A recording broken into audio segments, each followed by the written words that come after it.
everyone, welcome to Keeping Score. I hope you guys enjoyed our last few videos. In this video, we'll be talking about Jorginho and Kante and the system that they played under Sarri and how Frank Lampard is going to use them in the foreseeable future. And the reason that we're bringing this up is because last night, once again, we saw Jorginho deployed in the base of midfield, and we saw Kante given a more box-to-box role, which flies in the face of a lot of what the English pundits thought was Kante's true role and how they thought that Frank Lampard would use the midfield going forward.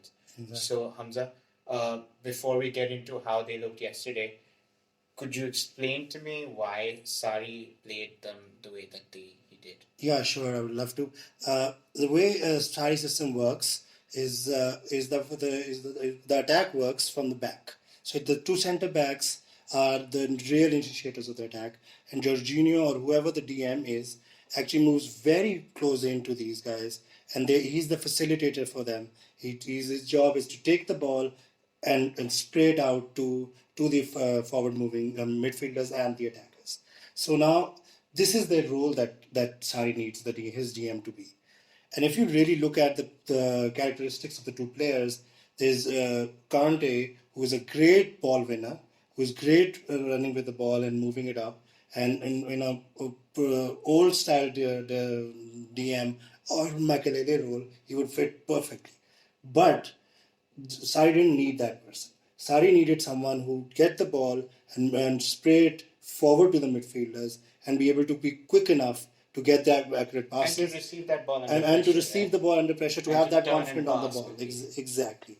So I think that's one huge aspect of that was the reason why Sarri used him in that position. And if I may sort of add to that, so a huge portion of Sarri's football is about receiving the ball and then moving it on quickly. And not necessarily very vertically in terms of the long passes, but he preferred a quick short passing sort of game to move the ball forward quickly. What that requires is someone in that role.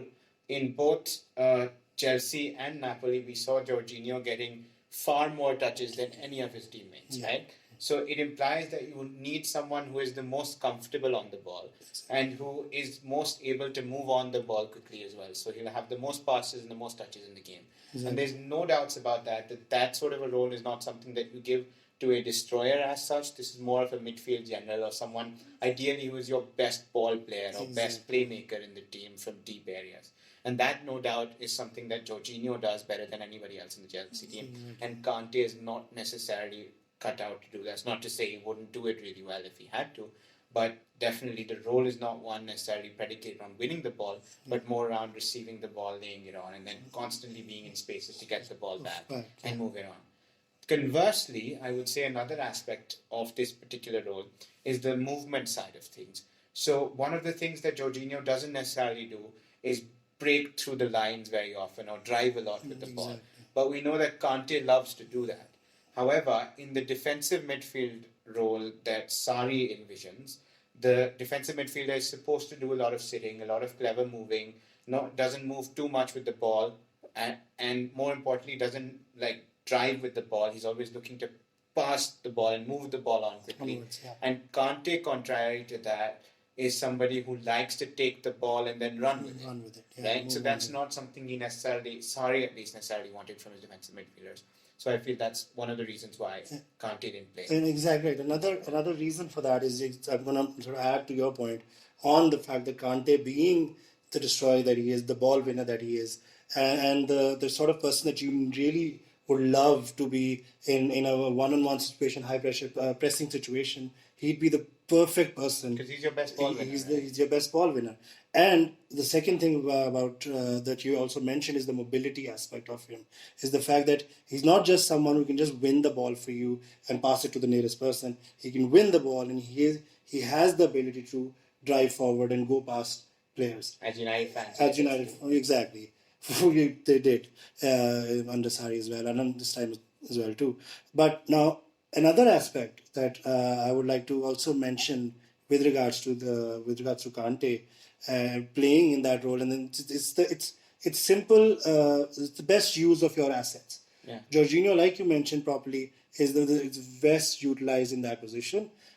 Kante, on the other hand, is the driver, is the person who's the best person for your high press. And it has showed time and time again during last season how well that worked. He might not be scoring goals, he might not be the best box But to he box. can win the ball He can win the ball effectively high up the effectively. pitch. And that's he all can that was run needed with the from ball him. and do things with the ball that conversely I believe Jorginho wouldn't be able to do. Exactly. And I guess that also partly explains why Frank Lampard is continuing with this sort of a play, because he also wants his players to be able to occasionally play out from the back. It's a lot less than the Sarri system, Yeah, but it's still there. And at the same time, he is playing a very aggressive pressing system, Yes. and he believes that having Kante further up the pitch means that he can win the ball that much faster higher up the pitch, yeah. and definitely something Jorginho wouldn't be Won't giving. be able to do. And the other aspect that I'd like to also add that I've seen in all of Frank's players is that he likes his players to take more risks. He likes his players to take players on. So yesterday we saw Kovacic more than happy to play out from the back, not in terms of passing, but to try and dribble out from there. Yeah. Pedro was doing it. Mount came on doing it. Kante Kante did brilliant was yesterday, doing and he really was well. doing it all Yes. the time. That's not something Jorginho can necessarily do. That's not his Exactly. game. That's not his game. But what he can do is he can then feed Kante and Kovacic and Pedro and Mount and even the striker on direct ball. And he can do that best from a deeper position. So as soon as we get the ball, we lay the ball onto him and he can play these guys in who can then do more damage further up the pitch. So it makes more sense for a guy like Jorginho to be at the base and a guy like Kante, who's more of an all-action player, as opposed to a guy that you'd have sitting at in the a back, holding midfield position. And I think one of the reasons that Sarri was sort of, I think he was kind of misunderstood as well, because you look at a 4-3-3 and you have that DM and the two CMs and you immediately think, oh, traditionally the DM's the one that wins the ball and the other two are number 8s or whatever, Exactly, right? yeah. But that's not how Sarri was playing his three. Exactly. And it's the same with Lampard, isn't it? Yeah, exactly. Lampard's not, once again, his system is quite similar to Sarri when it comes to the off the ball movement. Yeah. He's getting that high press in. He's getting his midfielders especially to really run at whoever has the ball, and that works perfectly, like you mentioned, when Kante is up there. And I think it's good for Kante as well that he played that role. He looked so much more happier, to be honest, in especially last night's game against Liverpool. He was brilliant. He was And so he was good one at of the it. major reasons why we dominated in midfield. Exactly. So I think these aspects sort of prove, at least in my opinion, the fact that Sarri was not misusing Kante and Jorginho, and I think Jorginho fits perfectly well in that system.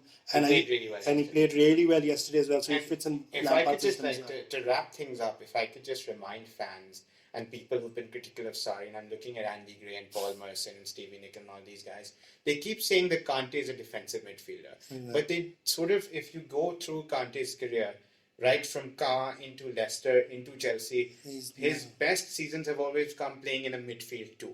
And he never had a pure destroyer's role. He had a mobile role. So at Chelsea, he had Matic next to him, who did a fair amount of sitting while Kante went forward from time to time. Same with Drinkwater. There were only two midfielders in the team. So both of them had ample responsibility to also run forward with the ball. Exactly. So they weren't traditional sitters. Exactly. So that's perfectly, you hit the nail on the head again. Kante has sort of been pigeonholed into the system because he has that ability of being the destroyer, and but he also has so much more to his game, and which is being misunderstood, and it has to be utilized. And I hope in the foreseeable future, Frank Lampard uses that and uses the ability to run forward. And I hope we win a few games as well. I hope we win a few games. So on that note, I hope you enjoyed the video, guys. I really hope you enjoyed it. We're really looking forward for your feedback, comment, like, guys, subscribe on the page. We really want to hear more from you guys. And whoever wants to be here, there's plenty of room here. We want you here. We would love to hear your opinion. And that's why we're doing this. So I hope you guys have a great evening. Thank you very much. Thank you, guys.